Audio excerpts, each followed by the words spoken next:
कि देते हैं जब जवाब तो दो टूक देते हैं, आ जाए जो अपनी पे बिल्कुल फूक देते हैं। जितने की दाल रोटी दुखाता है बात सुन, उतने बिहारी खैनी खा के थूक, उतने बिहारी खैनी खा के, उतने बिहारी। क्या पर्ची है ये? अच्छा, ये पूछ रहा है सर आप बिहार छोड़ के दिल्ली क्यों गए? क्योंकि यहाँ शराब बंद हो गई। जब से मैं दिल्ली गया दिल्ली वाले मुझे करके बंद हो रहे हैं। लेकिन सर मैं बताऊं किसी ये भाई देखो इस चक्कर में मत रहना। बिहार में भगवान और शराब एक जैसे है, उपलब्ध हर जगह, बस दिखते नहीं है। और जिसको भी मिल जाता है वो अपनी बस्ती में दूसरे को पता नहीं बताता। ये 4 लाइन सुनिएगा, आप लोगों को मजा आ जाएगा। बहुत अच्छा आप लोग सुन रहे हैं। हालांकि मैं आपको एक चीज बता दूं, मैं हास्य कवि हूं, लेकिन जो अच्छी और सच्ची शायरियां इस मंच पर हुई है, एक बार आप उसके लिए भी जोरदार तालियां बजाइए। ये बहुत बड़ी बात है दोस्तों।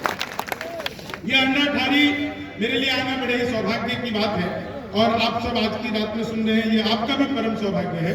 कई लोग मेरा वीडियो बना रहे हैं, तुम्हारी किस्मत पे मुझे मतलब दया आती है, इतनी रात को तुम्हें मुझे मेरी वीडियो बनानी पड़ रही है, सोचो कि कैसी किस्मत होगी। 4 लाइन, लेकिन रात को ये वीडियो बनाने की आदत मत डाल देना, नहीं तो भविष्य खतरे में पड़ जाएगी। आदत पड़ जाएगी, पता चले आज तो मुशायरा कवि सम्मेलन है, आज वीडियो बना ली, कल रात को कहाँ परफॉर्म होगा, कहाँ वीडियो बनाओगे, कौन बोल रहा है? चुप करो, यहाँ पे हम है ना बोलने के लिए। हमारा बात है जब तक तक बाधा आए थे तो क्या बोल रहे थे? 1 घंटा सुनाना, अभी तो बता देना कितनी देर सुनाना। हाँ, 4 लाइन सुनिएगा, आप लोगों को मजा आ जाएगा। मैंने पिछले दिनों अखबार में एक विज्ञापन दिखा था, घर बैठे मिठाई मंगवाइए। अब पिज्जा बर्गर तो हमने मंगाया, लेकिन मिठाई कैसे मंगवाएंगे? बहुत सारी वैरायटी होती है। तो अखबार में दिए हुए नंबर पर कॉल किया, उधर से कंप्यूटर रिकॉर्डेड आवाज आने लग गई। बोले जी नमस्कार, अग्रवाल स्वीट कॉर्नर पर आपका हार्दिक स्वागत है। मिठाई लेने के लिए 1 दवाई है, चाट पापड़ी के लिए 2 दवाई है, गजक नमकीन के लिए 3, गोलगप्पे सब कुछ एक दुकान पे मिलती है। मुझे मिठाई चाहिए थी, मैंने 1 दवा दिया। लड्डू लेने के लिए 1 दवाई है, बर्फी लेने के लिए 2 दवाई है, जलेबी लेने के लिए 3 दवाई है, रसगुल्ले लेने के लिए 4, मुझे लड्डू चाहिए था, मैंने फिर 1 दवा दिया। बेसन के लड्डू लेने के लिए 1 दवा, मोतीचूर के लड्डू लेने के लिए 2 दवा, गोंद के लड्डू लेने के लिए 3, तिल के लड्डू के लिए 4, मुझे बेसन का चाहिए था, मैंने फिर 1 दवा दिया। 1 किलो लेने के लिए 1 दवा, 2 किलो लेने के लिए 2 दवा, 3 किलो के लिए 3, 100 किलो के लिए 4। 1 दबाना था, गलती से 4 दब गया। मैंने वही किया जो आप सब करते हैं, मैंने तुरंत ही फोन काट दिया।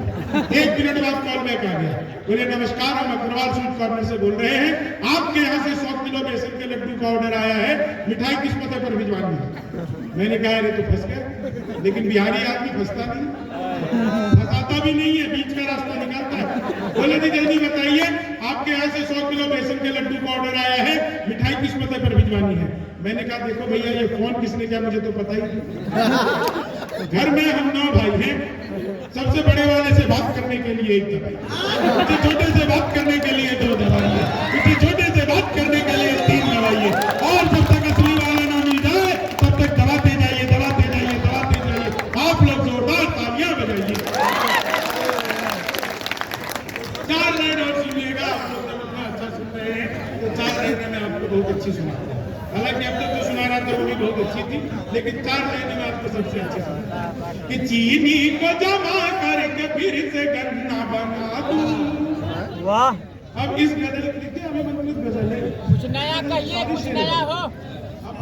चीनी से तो गन्ना बना रहा है कि चीनी को जमा करके, मैं तो खुद ही सच बता रहा हूं, खुद करता हूँ। क्लास में अध्यापक आए, बोले कौन बेवकूफ है, खड़ा बोले तुम बेवकूफ हो। मैंने कहा नहीं सर, आप अकेले खड़े अच्छे नहीं लगते।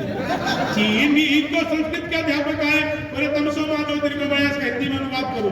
मैंने किया, मात्र सोचा मैं ज्योति के पास जा रहा हूँ। चीनी हिंदी के अध्यापक आए, बोले लड़की में बड़ी की मात्रा है कि छोटी की? मैंने कहा पहले लड़की दिखा। मैं सच बता रहा हूँ, मोदी जी चले गए थे पिछले दिनों नासा, वैज्ञानिकों ने 2 मिसाइल दे दी। मोदी जी ने पूछा इसका मैं क्या करूंगा? वैज्ञानिक बोले सर आपको तो आदत है अपनी की। इस बात पे पूरी जगह बहुत दाद मिलती है, जहाँ पे आप लोग थोड़ा सा खामोश हो गए। मैं सच बता रहा हूँ, गणित के अध्यापक आए, और बोले मैंने तुम्हारे पिताजी को 2000 रुपये 6% ब्याज पर 10 दिन के लिए दी, तो 10 दिन बाद कितना लौटाएंगे? मैंने कहा वो नहीं लौटाएंगे। बोले क्यों, तुम्हारे पिताजी गणित नहीं जानते? मैंने कहा जी आप मेरे पिताजी को नहीं जानते, आज तक एक का नहीं लौटाया। वो गणित वाला फिर आ गया, बोले एक्स की वैल्यू बताओ। मैंने कहा जो हमें छोड़कर चली गई, हमारी नजरों में उसकी कोई वैल्यू नहीं। आप लोग जितना मन से सुन रहे हैं, मुझसे तो एक मित्र ने बोला यार कभी शादी मौका लगे तो शादी कर लो। मैंने कहा मौका ही लग जाए तो शादी करके क्या करूंगा? 4 लाइन सुनना, आप लोग बहुत अच्छा सुन रहे हो, लेकिन इतना एक समय है, इस समय में रह करके एक गीत जो मैं आपको सुनाने के लिए आया हूँ, अगर आपको अब तक का पूरा मुशायरा कवि सम्मेलन अच्छा लगा हो तो मैं फिर से आपसे कहूंगा इस अंधरा प्रखंड के कमेटी के सभी लोगों के लिए जोरदार तालियां बजाइए। हमारे तो मुझे तो ये भी नहीं पता किन किन लोगों ने मुझे कॉल किया आज के प्रोग्राम के लिए। मैं सच बता रहा हूँ, मैं पिछले प्रोग्राम में गया था, एक सच्ची घटना बता रहा हूँ। मैं कलकत्ता में एक प्रोग्राम में था, 5-6 कवि शायर थे। जब प्रोग्राम खत्म हुआ, सच्ची घटना आपको बता रहा हूँ, प्रोग्राम खत्म हुआ तो जो कोऑर्डिनेटर थे वहाँ के लाला जी, सुनना बहुत अच्छी बात, उधर के मत सुनो, बहुत अच्छी बात बता रहा हूँ। जब प्रोग्राम खत्म हुआ तो जो कोऑर्डिनेटर थे वो भाषण देने के लिए आए।